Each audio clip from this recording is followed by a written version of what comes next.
Good morning बच्चों, कैसे हैं आप सभी।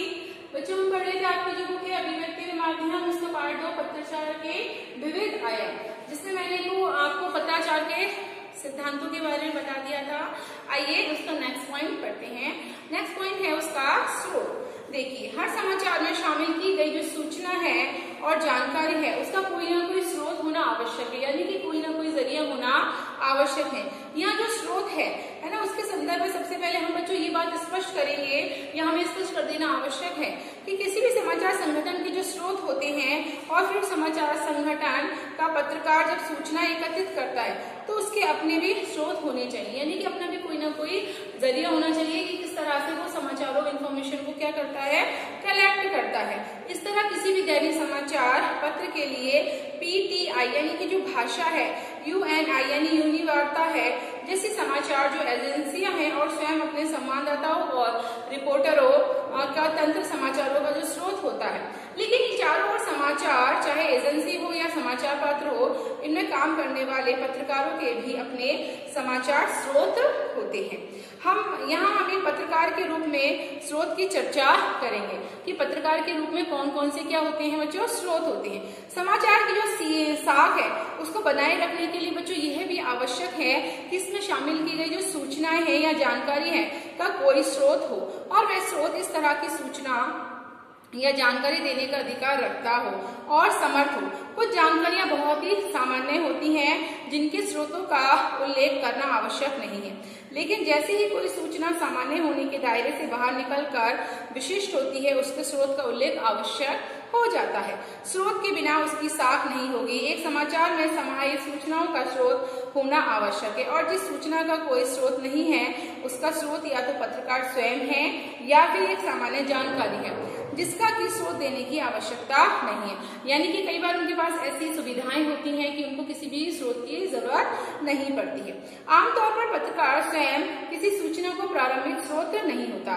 वह किसी घटना के समय घटना स्थल पर जब उपस्थित नहीं होता, वह घटना के बाद घटना स्थल पर जब बच्चा पहुंचता है तो इसलिए ये सब कैसे हुआ ये सब जानने के लिए उसे कई बार दूसरे स्रोतों पर निर्भर रहना पड़ता है।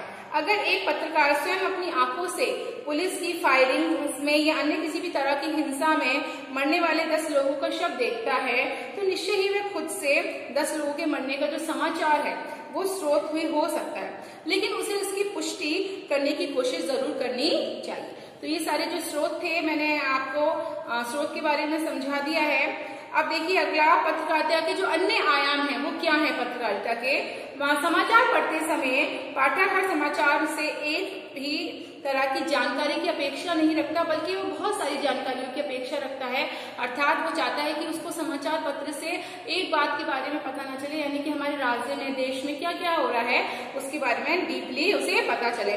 कुछ घटनाओं के मामले में वह बहुत ही विस्तार से पढ़ने में इच्छुक होता है तो कुछ अन्य के संदर्भ में उसकी इच्छा बहुत कम होती है जानने की कि घटना के पीछे क्या तर्क है, उसकी पृष्ठभूमि क्या है, उस घटना का उसके भविष्य पर कितना प्रभाव पड़ेगा और उसके जीवन तथा समाज किस प्रकार प्रभावित हो सकेगा। समय, विषय और घटना के अनुसार पत्रकारिता में लेखन के तरीके बदल जाते हैं। यही बदलाव पत्रकारिता के लिए कहीं न कहीं नए आयाम जोड़ता है।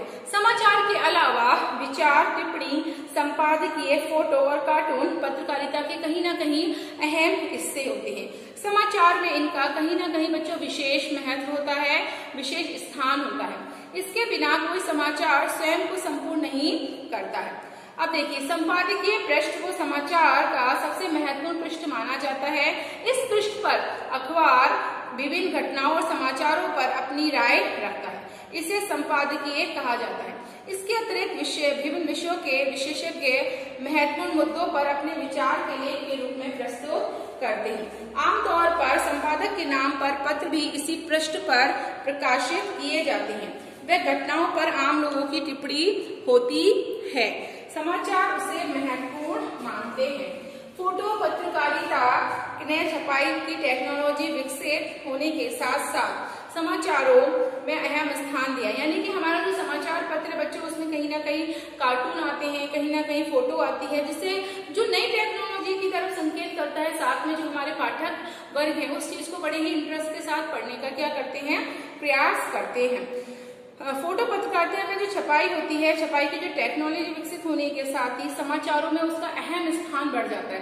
यदि हम सिर्फ लिखते ही रहें तो कहीं ना कहीं बोरिंग सा महसूस होता है उसको पढ़ने में, लेकिन कहीं कहीं चित्र आ जाते हैं तो टेक्नोलॉजी हमें बहुत पसंद होती है। कहा जाता है कि जो बात 1000 शब्द लिखकर नहीं कही जा सकती, वो फोटो के या चित्रों के माध्यम से या कोई तस्वीर बहुत ही आसानी से कह देती है। टेलीविजन की बढ़ते लोकप्रियता के बाद समाचार पत्रों और पत्रिकाओं में तस्वीरों के प्रकाशन पर जोर और बढ़ गया है। जिस तरह से देखा जाता है टीवी में बहुत अच्छी अच्छी न्यूज के साथ फोटोएं भी दिखाई जाती हैं, तो समाचारों के वालों के लिए थोड़ी सी परेशानी का कारण बन गई है। तो वो लोग भी क्या करते हैं, वो लोग भी फोटो छापने का पूरा प्रयास करते हैं, तस्वीर छापने का पूरा प्रयास करते हैं, ताकि पाठक वर्ग जो है, दर्शक वर्ग है, तस्वीर के माध्यम से उसको आसानी से समझ सके। अब देखिए, कार्टून का कोना लगभग हर समाचार पत्र में होता है और उनके माध्यम से की गई सटीक टिप्पणियां पाठक को छूती हैं। एक तरह से कार्टून पहले पन्ने पर प्रकाशित होने वाले हस्ताक्षरित संपादकीय हैं। इनकी चुटीली टिप्पणियां कई बार कड़े और धारदार संपादकीय से भी अधिक प्रभावी होती हैं। रेखांकन और कार्टोग्राफ समाचार को न केवल रोचक बनाते हैं, बल्कि वे उन टिप्पणियों पर भी काम करते हैं। जैसे सपोज करिए क्रिकेट के जो स्कोर हैं उसे लेकर, सेंसर के आंकड़े हैं, पूरा जो ग्राफ वगैरह बनाना होता है उसको लेकर वो पूरा ग्राफ एक नजर में सामने आ जाता है। किस तरह से वो उसको बनाते हैं ताकि पाठक वर्ग जो है वो आसानी से उसको पढ़ सके। कार्टोग्राफी का उपयोग समाचार पत्रों के अलावा टेलीविजन में भी आजकल होने लगा है। अब देखिए, पत्रकारिता के कुछ प्रमुख प्रकार। पहली है खोज पत्रकारिता। खोज पत्रकारिता से आशय बच्चों ऐसी पत्रकारिता है जिसमें बहुत ज्यादा गहराई से छानबीन की जाती है, अर्थात उसके जो तथ्य हैं, सूचनाएं हैं, उनको सामने लाने की पूरी क्या की जाती है, कोशिश की जाती है, अर्थात प्रयास किया जाता है। जिन्हें दबाने या छुपाने का प्रयास किया जा रहा हो, ऐसी बातों को वो उजागर करते हैं। कौन? रिपोर्टर्स। आमतौर पर खोजी पत्रकारिता सार्वजनिक महत्व के मामलों में भ्रष्टाचार है, अनियमितता है, गड़बड़ियां हैं, इन सारी चीजों को उजागर करने की कोशिश करती है, अर्थात हमारे सबके सामने लाने का प्रयास करती है। खोजी पत्रकारिता का उपयोग उन्हीं स्थितियों में किया जाता है जब ये लगने लगे कि सच्चाई को सामने लाने के लिए कोई और उपाय नहीं रह गया। खोजी पत्रकारिता का एक नए रूप में उसको प्रयोग किया जाता है, जिसको कहते हैं स्टिंग ऑपरेशन। अर्थात स्टिंग ऑपरेशन के माध्यम से भी खोजी पत्रकारिता का जो रूप है वो सामने उभर कर आता है। हालांकि भारत में खोजी पत्रकारिता जो है वो 3 दशक से पहले ही आ चुका था हमारे देश में, लेकिन हमारे देश में ये अब भी शैशव काल में ही है, जब जरूरत से ज्यादा गोपनीयता बढ़ती जाने लगे और भ्रष्टाचार व्यापक हो तो खोजी पत्रकारिता का सामने लाने का एकमात्र विकल्प ही बचता है। अर्थात खोजी पत्रकारिता के माध्यम से ही हम जो लोग सच्चाई को छुपा रहे हैं, गहराई में नहीं जाने देते हैं, उसका तब हम प्रयोग करते हैं। अमेरिका का वाटरगेट कांड खोजी पत्रकारिता का एक नायाब उदाहरण है, जिसमें राष्ट्रपति निक्सन को इस्तीफा देना पड़ा था। भारत ने भी कई केंद्रीय मंत्री और मुख्यमंत्रियों की खोजी पत्रकारिता के कारण अपने पदों से उनको इस्तीफा देना पड़ा था। अब देखिए, दूसरा पॉइंट है इसका प्रकार विशेषीकृत पत्रकारिता। पत्रकारिता का जो अर्थ है बच्चों, घटनाओं की सूचना देना मात्र नहीं है, बल्कि पत्रकार से हम ये अपेक्षा होती है कि वह घटनाओं को की तह में जाकर उसका अर्थ स्पष्ट करे, अर्थात गहराई में उतरकर उसके बारे में हमें बताने का प्रयास करें कि उसके अंदर कौन सी ऐसी बात है, कौन सी ऐसी बात नहीं है, उसके बारे में हम जानने का क्या करते हैं, पूरा प्रयास करते हैं। पत्रकार से अपेक्षा होती है कि वह घटनाओं की तह में जाए और जो हम आम पाठक हैं उन आम पाठकों को क्या करें, उसके बारे में डिटेल में बताए, उस समाचार का हमारे लिए कितना महत्व है उस बारे में भी हमें बताने का क्या करें, पूरी तरह से प्रयास करें। इसके लिए एक विशेष आवश्यकता होती है कि पत्रकारिता के विषय के हिसाब से विशेषता के प्रमुख 7 क्षेत्र आते हैं। प्रमुखता के हिसाब से कितने क्षेत्र हैं? 7। कौन कौन से? इनमें बच्चों संसदीय पत्रकारिता, न्यायालय पत्रकारिता, आर्थिक पत्रकारिता, खेल पत्रकारिता, विज्ञान और विकास पत्रकारिता, अपराध पत्रकारिता तथा फैशन और फिल्म पत्रकारिता शामिल है। इन क्षेत्रों के समाचार और उनकी व्याख्या उन विषयों में विशेषता हासिल किए बिना देना कठिन होता है। अर्थात कहने का तात्पर्य है विशेषीकृत पत्रकारिता है, इनके बहुत अपने अपने अलग अलग क्षेत्र हैं और इन क्षेत्रों को हमारे जो रिपोर्टर हैं वो अपने हिसाब से समाचार लिखने का प्रयास करते हैं। नेक्स्ट है आपका पत्रकारिता प्रकार वॉचडॉग पत्रकारिता। ये माना जाता है कि लोकतंत्र में पत्रकारिता और समाचार मीडिया का मुख्य उत्तरदायित्व सरकार के कामकाज पर निगाह रखना है। यानी हमारी जो सरकार है, चाहे वो केंद्र की हो चाहे राज्य की, उस पर पूरी तरह से निगरानी रखने का काम किया जाता है कि वो सरकार कैसा काम कर रही है, कैसा नहीं कर रही। इसका दूसरा छोर सरकारी सूत्रों पर आधारित पत्रकारिता से है। समाचार मीडिया केवल वही समाचार देता है जो सरकार चाहती है और अपने आलोचनात्मक पक्ष का वो क्या करता है, परित्याग कर देता है।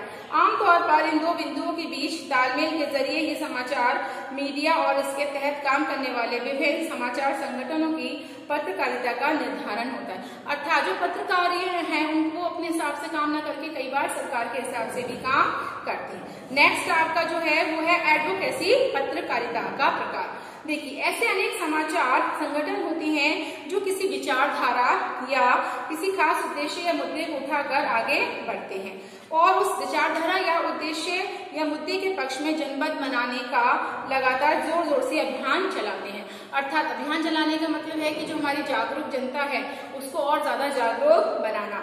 इस तरह की पत्रकारिता को पक्षधर या एडवोकेसी पत्रकारिता भी कहा जाता है। आपने बच्चों अक्सर देखा भी होगा कि भारत में कुछ ऐसे समाचार पत्र या टेलीविजन चैनल हैं जिस पर किसी खास मुद्दे पर जनमत बनाने की और सरकार को उसके अनुकूल प्रतिक्रिया करने के लिए अभियान चलाने पड़ते हैं। उदाहरण के लिए जैसिका लाल हत्याकांड में न्याय के लिए समाचार माध्यमों ने सक्रिय अपना अभियान चलाया था। नेक्स्ट आपका जो प्रकार है पत्रकारिता वो है वैकल्पिक पत्रकारिता। मीडिया स्थापित राजनीतिक सामाजिक व्यवस्था का ही एक हिस्सा है और व्यवस्था के साथ तालमेल बिठाकर चलने वाले मीडिया को मुख्य धारा का मीडिया कहा जाता है। इस तरह की मीडिया आमतौर पर व्यवस्था के अनुकूल और आलोचना के एक निश्चित दायरे में ही काम करता है। इस तरह के मीडिया को स्वामित्व आमतौर पर बड़ी पूंजी के पास होता है और वह मुनाफे के लिए काम करती है। उसका मुनाफा मुख्यतः विज्ञापन से ही होता है। इसके विपरीत जो मीडिया स्थापित व्यवस्था के विकल्प को सामने लाने और उसके अनुकूल सोच को अभिव्यक्त करता है उसे वैकल्पिक पत्रकारिता ही कहा जाता है। आमतौर पर इस तरह के मीडिया को सरकार की और बड़ी पूंजी का समर्थन जो है वो हासिल नहीं होता और उसे बड़ी कंपनियों विज्ञापन में नहीं मिलते और वह अपने पाठकों के सहयोग पर ही निर्भर रह जाता है। तो ये आज आपकी पत्रकारिता के प्रकार थे बच्चों। आज हमारी क्लास यहीं तक है, कल इस क्लास को हम कंटिन्यू करेंगे। Thank you.